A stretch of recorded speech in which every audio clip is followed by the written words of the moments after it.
आइए आज हम रदरफोर्ड का अल्फा कणों का प्रकीर्णन समझेंगे कि रदरफोर्ड ने अल्फा कणों का प्रकीर्णन कैसे किया था, क्योंकि रदरफोर्ड ने सबसे पहले ही नाभिक की खोज की थी। अब देखिएगा यहाँ पर ये क्या है, ये हमने एक गोल्ड पेपर ले लिया। ये लिया है गोल्ड पेपर। गोल्ड पेपर आपने देखा ही होगा, सोने का कागज। एक होता है सिल्वर पेपर, चांदी का कागज। चांदी का कागज तो खाया भी होगा, खाया नहीं खाया? कहाँ खाया है? बर्फी में, मिठाई में होता है सफेद सफेद। तो देखिएगा ये गोल्ड पेपर है, तो यहाँ पर गोल्ड पेपर ले लिया हमने। गोल्ड पेपर यानी स्वर्ण पत्र ले लिया। स्वर्ण पत्र के ऊपर हमने अल्फा कणों की बमबारी करा दी। ध्यान दीजिएगा, अल्फा कणों को यहाँ पर डाल दिया। अल्फा कणों के किरण पुंज को यहाँ पर जब डाला तो रदरफोर्ड ने क्या देखा कि कुछ अल्फा कण ऐसे थे जो सीधे निकल गए। ये देखिएगा, ये वाले अल्फा कण आपको दिखाई दे रहे होंगे। ये अल्फा कण ऐसे हैं जो सीधे निकल गए, सीधे निकल गए। तो कुछ ये भी निकल गए, सीधे निकल गए।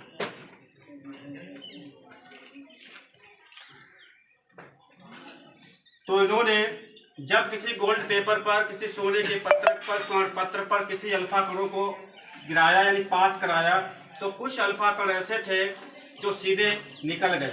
इससे रदरफोर्ड ने ये बात सिद्ध की कि जो परमाणु है उसका अधिकांश भाग खोखला है।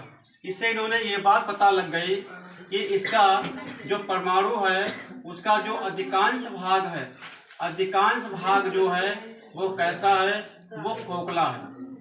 यानी परमाणु का अधिकांश भाग खोखला है। अगर इनके बीच में इनको रुकावट करने वाला, इनके बीच में रुकावट करने वाला कोई था ही नहीं, इसीलिए ये आराम से निकल गए।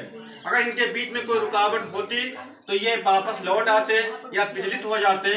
इसका मतलब कुछ जो अल्फा कण सीधे निकल गए, जो अल्फा कण सीधे निकल गए, उसका मतलब है कि उनका अधिकांश भाग, परमाणु का अधिकांश भाग कैसा है, खोखला है।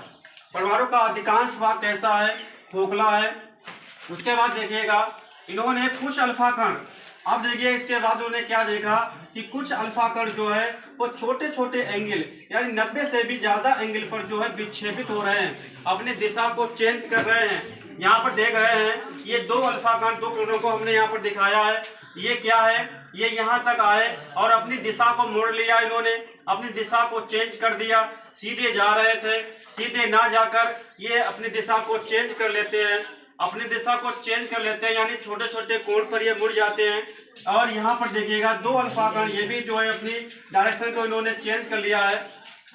तो रदरफोर्ड ने इससे ये बात का पता लगाया कि जो अल्फा कण जो है अपनी दिशा से विक्षेपित हो रहे हैं यानी मुड़ रहे हैं, इसका मतलब है कि यहाँ पर भी कोई ऐसा, आप जानते हैं कि अल्फा कणों पर चार्ज कैसा होता है, प्लस का चार्ज होता है। अल्फा कणों पर जो चार्ज होता है वो कैसा होता है, प्लस का चार्ज होता है। और अल्फा कणों को वही वापस कर सकता है इसके ऊपर भी प्लस का चार्ज हो।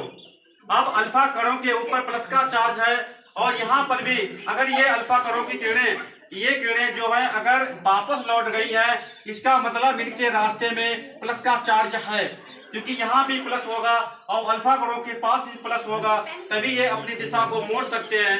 यानी समान जो चिन्ह होते हैं, यानी समान चार्ज जो होते हैं, क्या करते हैं, दूसरे को प्रतिकर्षित करते हैं।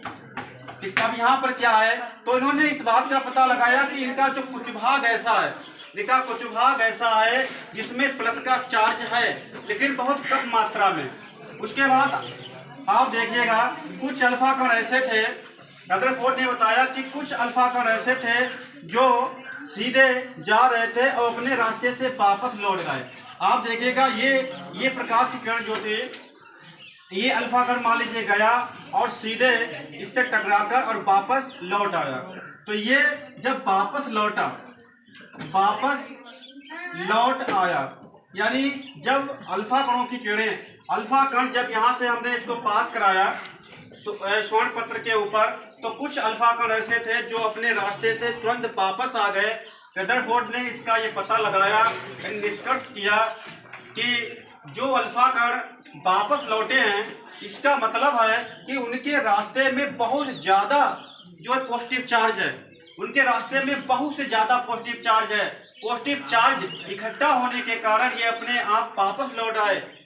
इसका मतलब है इन्होंने बताया कि जो परमाणु का अधिकांश जो पॉजिटिव चार्ज होता है, जो धनावेश होता है, परमाणु के ऊपर जो संपूर्ण धनावेश होता है, वो एक सूक्ष्म स्थान में केंद्रित रहता है। ये हमारा है सूक्ष्म स्थान, यानी बहुत सूक्ष्म स्थान में केंद्रित रहता है।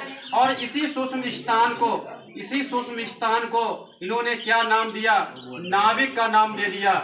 इसी को इन्होंने न्यूक्लियस कहा कि जो परमाणु का जो संपूर्ण धनावेश होता है वो एक सूक्ष्म स्थान में केंद्रित रहता है। और इसी सूक्ष्म स्थान को इन्होंने क्या नाम दिया? नाभिक का नाम दे दिया। तो इस तरह से रदरफोर्ड ने धातु के में परमाणु के अंदर नाभिक की खोज की, कि नाभिक का पता लगाया।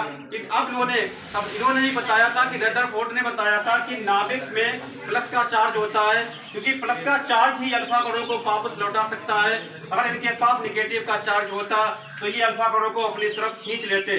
इनके अब ये वापस लौट रहे हैं, इसका मतलब इनके बीच में जो है प्लस का चार्ज। लेकिन ये प्लस का चार्ज जो होता है संपूर्ण परमाणु में नहीं होता है, एक छोटा सा ऐसा भाग होता है, सूक्ष्म स्थान होता है। उस सूक्ष्म स्थान में ही इसका भाग केंद्रित हो जाता है। उसी सूक्ष्म स्थान को क्या कहते हैं? हम नाभिक कहते हैं, न्यूक्लियस कहते हैं। फिर इन्होंने क्या देखा? इन्होंने हो सकता है कि ये सोने के लिए काम ना करता हो, जो ने चांदी का पत्रक ले लिया, प्लेटिनम का पत्रक ले लिया, कई ऐसी धातुओं के पत्रक लिए और उन पर अल्फा कणों को पास कराया। तो इन्होंने ये देखा कि जो निकलने वाले अल्फा कण की संख्या थी वो अलग अलग थी, यानी अलग अलग धातुओं के लिए अल्फा कणों की संख्या जो थी वो अलग अलग थी। और हर धातुओं के लिए अपना एक न्यूक्लियस होता है और सबका जो न्यूक्लियस नाभिक होता है वो अलग अलग होता है। तो ये रदरफोर्ड का अल्फा कणों का प्रकीर्णन है और बहुत ही इंपॉर्टेंट है, कई बार आ भी चुका है।